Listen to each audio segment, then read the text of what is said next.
ইসলামী sharia maintain করে আমাদের বোনদেরকে সামনে নিয়ে আসতে হবে, তাদেরকে এই কম্পিটিশনগুলোতে অংশগ্রহণের সুযোগ দিতে হবে। রাজধানীতে উৎসবমুখর পরিবেশে অনুষ্ঠিত হল হাসানা ফাউন্ডেশনের আয়োজিত সিরাত অলিম্পিয়াড 2025-এর পুরস্কার বিতরণী অনুষ্ঠান।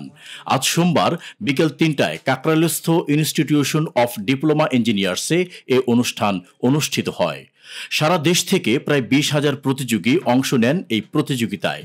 ক, খ ও গ তিনটি গ্রুপে অনুষ্ঠিত প্রতিযোগিতা থেকে মোট 30 জন বিজয়ীকে বাছাই করা হয় এবং তাদের হাতে পুরস্কার তুলে দেওয়া হয়।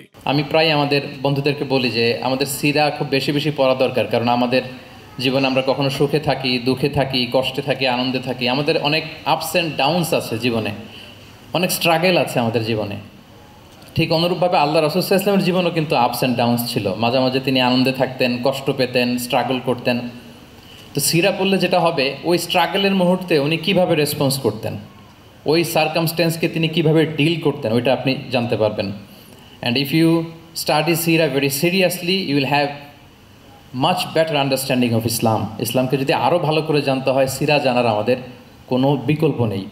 তো আপনারা ইতিমধ্যে শুনেছেন যে এখানেই শেষ নয়, আমরা মোস্ট প্রবাবলি রমাদানে, এখন আমাদের সিদ্ধান্ত আসেনি বা অ্যানাউন্সমেন্ট আসেনি, আমরা ভাবছি যে রমাদানে আমরা কোরআন অলিম্পিয়াডের একটা অ্যানাউন্সমেন্টে যাব, আমরা প্ল্যান করছি। অনুষ্ঠানে সভাপতিত্ব করেন হাসানা ফাউন্ডেশনের চেয়ারম্যান ও বিশিষ্ট Islamic scholar doctor Mizanur Rahman Azhari.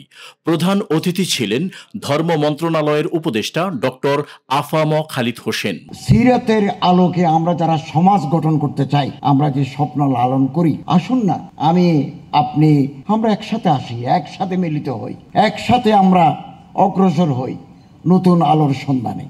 বিশেষ অতিথি হিসাবে উপস্থিত ছিলেন কারি হাবিবুল্লাহ বেলালী, আবুল কালাম আজাদ বাশার, আব্দুল হাই মোহাম্মদ সাইফুল্লাহ, মুফতি রেজাউল করিম আবরার ও জাফর আহমদ মজুমদার সহ আরও। অনুষ্ঠানে বক্তারা বলেন, তরুণ প্রজন্মকে কোরআন হাদিসের আলোকে সঠিক দিক নির্দেশনা দেওয়ার মাধ্যমেই একটি নৈতিক, শান্তিপূর্ণ ও উন্নত সমাজ গঠন সম্ভব। এ ধরনের প্রতিযোগিতা শিক্ষার্থীদের ইসলামী জ্ঞান চর্চায় উৎসাহিত করবে বলে তারা আশা প্রকাশ করেন।